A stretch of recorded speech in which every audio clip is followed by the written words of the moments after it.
Good morning. It's Sunday, December the 13th. Oh, I may not have put that right. December the 13th, and I'm here in northern Illinois. We have snow on the ground, and it's dry. We had rain mixed with snow a big part of yesterday, so I guess we're getting closer to winter. Not a lot of sun, but I have to show you my amaryllis. So let's see how it's doing. Now, not a lot of sun the last 2 days, but look at now. First of all, look how big it's gotten. And I have my second one is blooming, but the one on top, the one stalk, has at least 3 separate flowers in it. And it is going to be red, the center one, and then there's another. I think that's another little bud of another flower. And then that one's coming up. And then these are 2 different ones. So how amazing, right?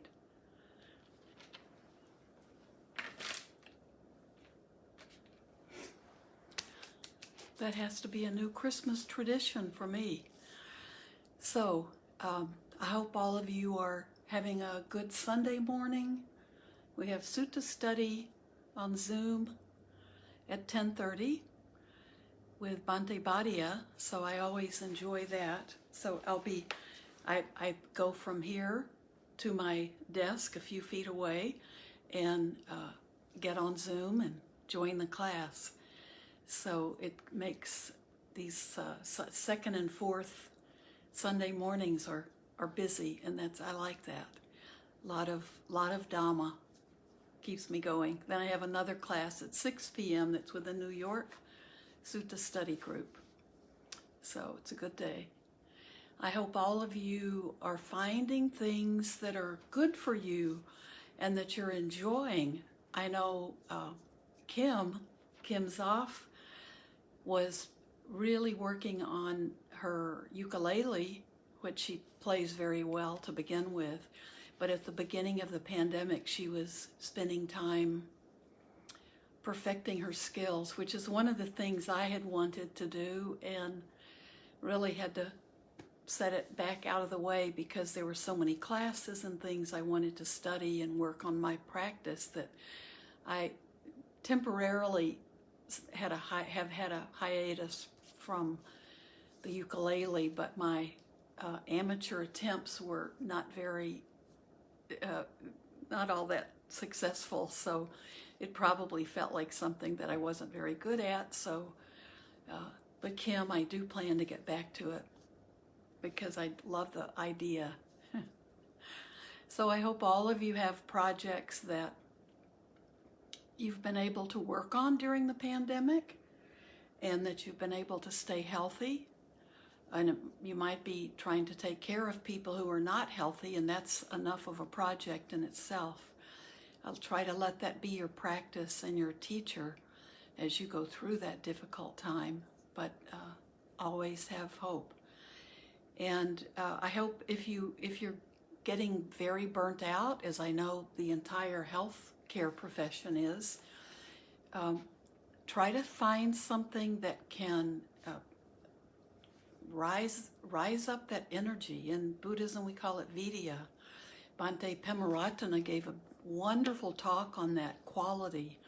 When we talk about the Eightfold Path, that's right effort. It's that right kind of energy that we rouse up. Maybe when we want to just, okay, stop. I just want to goof off today. I just want to, lay around on the couch and eat chocolates. Like that's never been a thing, but that's our stereotype of what we want to do when we're going to just give in to our fatigue and exhaustion and just boredom perhaps with things.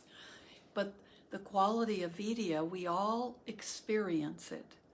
And sometimes we don't realize it's not like, okay, I'm going to go out and run a marathon.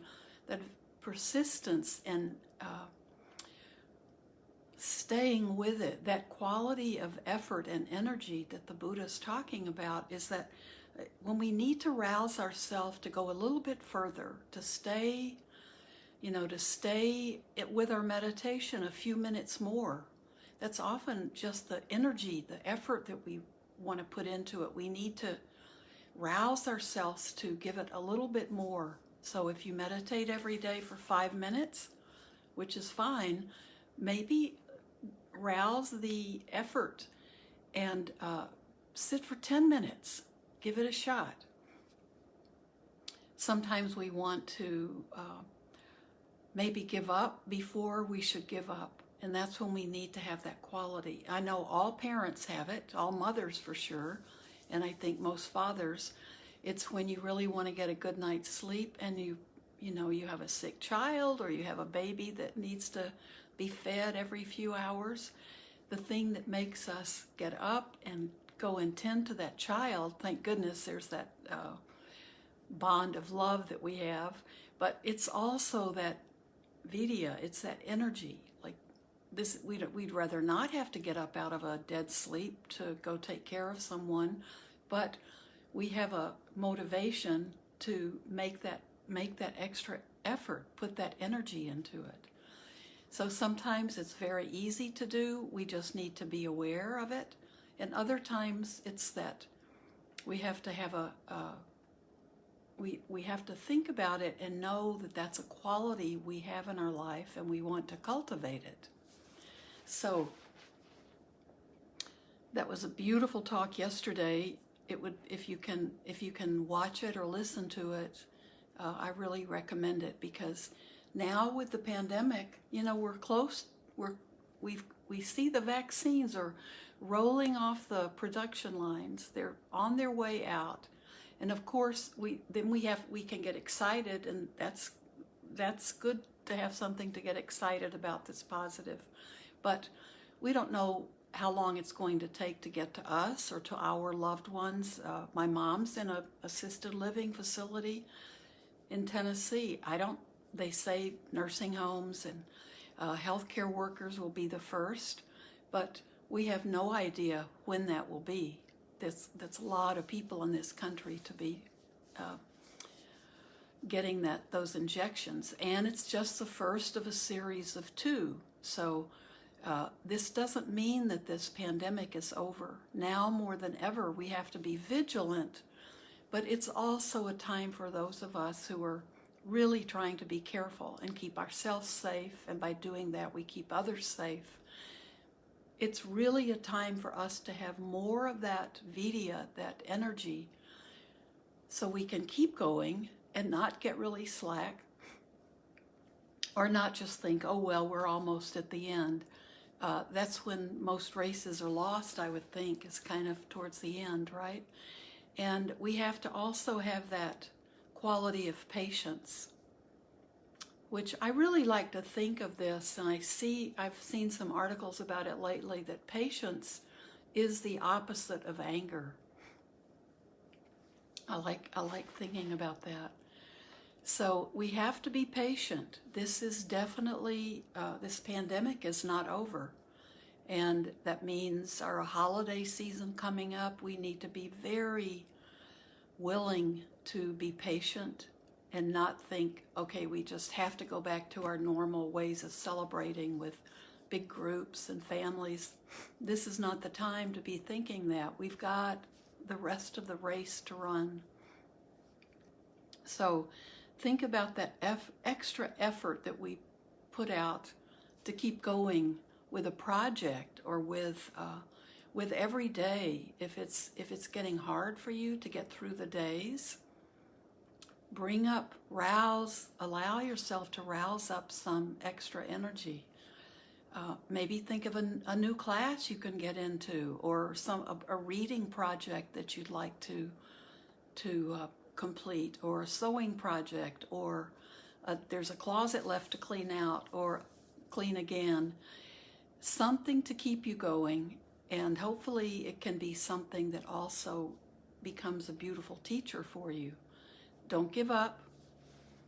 Never say die. Well, in Buddhism, we don't actually use that phrase, because death is how we think of. Sometimes thinking about death is a way to rouse energy. we know that we are impermanent. This being traveling around in Earth right now is not permanent. So one of the meditations we can do is thinking about maybe this is my last breath. And if it isn't my last breath, it's definitely one less breath that I'll be taking this lifetime. So life is short, and our moments are precious. The people we love are precious. They're precious enough that we can stay away from them for the holidays unless they're in our bubble, and that bubble has to be, there can't be any people coming and going into that bubble. I think a lot of people misunderstand that bubble. So you can't have, the bubble has to stay intact for your bubble to be able to be together for the holidays. So there are lots of classes, lots of wonderful talks that are still free and going on. You can come to a book group tomorrow from 5:30 to 6:30. Just go on Eventbrite and you get a free ticket, but the ticket will give you all the Zoom information. So I have an amaryllis on one side of me in the book.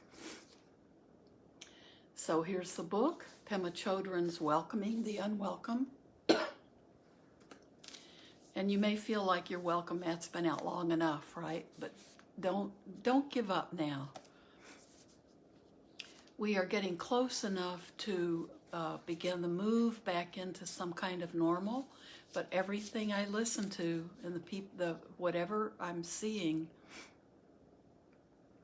through reliable news sources, which means I'm reading it or listening to NPR, that this is a very critical time with the pandemic. It's not the time to relax and give up our vigilance. That's how we can care for, we show metta that way to ourselves and to every other being. Not only to our loved ones, but remember it's affecting the entire world. We're all in this together. So don't give up. So we are going to be working in the book group on chapters 10 to 12. So those are the chapters. How you label it is how it appears. And the practice of open awareness. And life changes in an instant. So we have lovely discussions. Don't feel uncomfortable if you've missed a lot. And I know Tara Brock and other wonderful teachers have lots of things going on online that are free. There are some teachers who, for their livelihood, they are charging. But if your budget is tight and we still don't have any kind of financial relief coming up, you can ask for scholarships, or you can find things that are totally free. And you can always read or go online and find suttas to read and teachings to read, and so much is available to us. So rouse up that extra energy. You know, it's easier to watch Netflix, but there are beautiful things and things that can really inspire you and give you, we want to replace any of our negative thoughts with beautiful, wholesome, skillful thoughts. So instead of watching nonstop bad news and worrying about the state of our, not only the economy, but just of our political landscape, you can be listening to something that's beautiful and good to hear, and we can replace a lot of that negative stuff up in our heads with good stuff. Let go of the stuff that's unwholesome and unskillful. And that's if it's unwholesome for you to be thinking about, if it depresses you, if it's unpleasant news that keeps you depressed or keeps you sad, that's also keeping you from finding some activity that you can do that's helpful. Remember everybody making masks and giving everyone masks, and I have such beautiful masks, and each one of them have a story. And sometimes I don't find out until later who's even given me the mask. People have brought them to the temple, and then the monks will share them with me, and sometimes I don't even know who they're from. But that we were very productive at the beginning of this pandemic.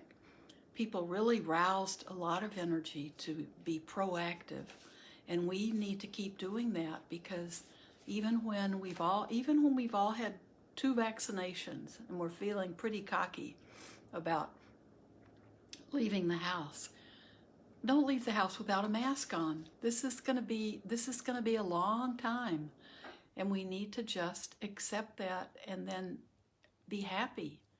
Be happy that the world's still turning and we have chances to get out there and be involved in compassionate action. So I'm watching my time because I have a sutta study to go to, but I have about 10 minutes. Here's a chapter. We haven't gotten to this one in Pema Chodron's book, but this is going to be a good one. We probably will have to keep ourselves in check, because everyone will enjoy this chapter and want to move to it. I think I've read from this chapter before. Imagine life without ego.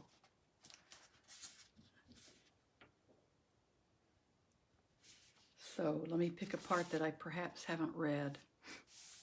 The difference between living with and without ego is like the difference between static and fluid.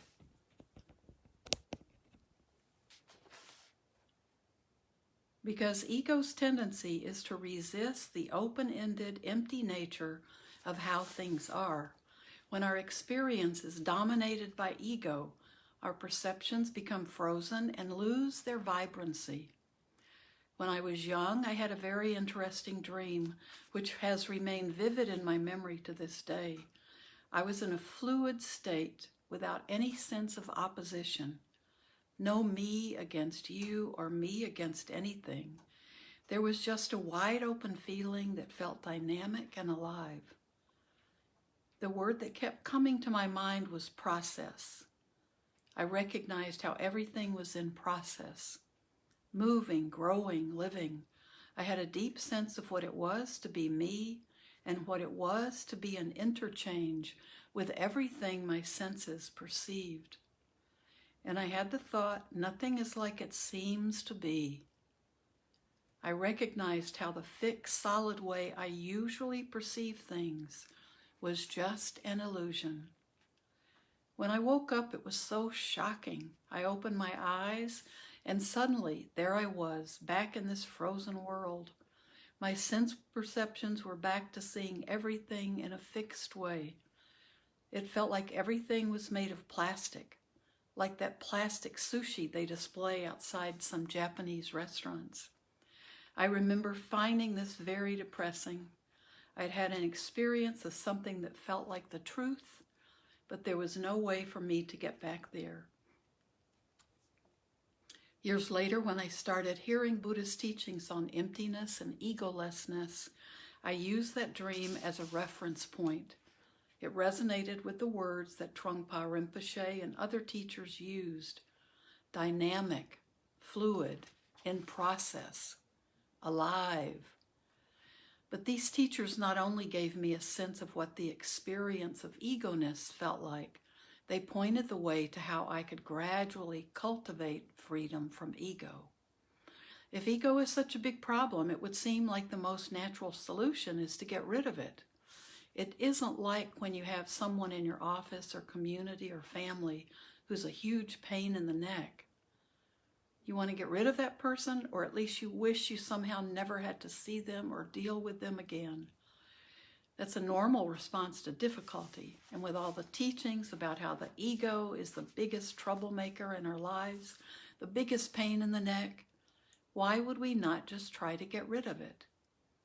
However, the idea that we need to get rid of ego is a misunderstanding. one that many people, even experienced Buddhist practitioners, share. The notion that we need to get rid of something within ourselves is a setup for intensifying our inner struggle. It can only inflame our tendency to be unfriendly to ourselves. What the Buddha taught instead is the method of non-rejection. Instead of getting rid of ego, the idea is to become very conscious of ego and how it works. Only by getting to know ego intimately will it lose its power to keep us spinning in samsara. Samsara is that endless round of life and death and rebirth. Ego manifests in all the countless ways we resist what it is. It is there in all our pushing away what we don't want and pulling in what we do want. It shows its face in all our solid views, opinions, and fixed ideas. It is present in the ways we identify ourselves, such as weak, strong, broken, wise, competent, unworthy, and so on. The heart of the practice is to notice all of this and rest in the middle of it all, not trying to fix or alter anything. Whatever arises, we can practice just being there with as much ease, curiosity, and openness as possible. We can work on noticing and experiencing all these things, all this activity of our minds, doing nothing with it beyond simply noticing. Our journey toward living without ego is to learn how to let go, relax, take a chance, wait and see, and never sum ourselves up. This is our path, which we can keep working on every day to the best of our current ability. This is what I've set out to do for myself in my effort to divorce Pema Chodron. It's a friendly divorce and one that I know will take a while, but for sure, I don't want to waste another lifetime taking this current, very fleeting, very fragile persona so seriously. So she mentions earlier in the chapter what divorcing Pema Chodron is about. It's like don't take who we are right at this moment so seriously. Let that persona go. That's not who we are. So I hope all of you sit for a while, or you come back after sutta study, or another good class you're going to listen to, or something that's going to be gentle and soothing and comforting for you. And sit to be sure you sit today. Maybe you've already done that this morning, so that's wonderful. Have a beautiful day, and take care of yourselves and take care of your loved ones. I'll see you Tuesday. Thank you.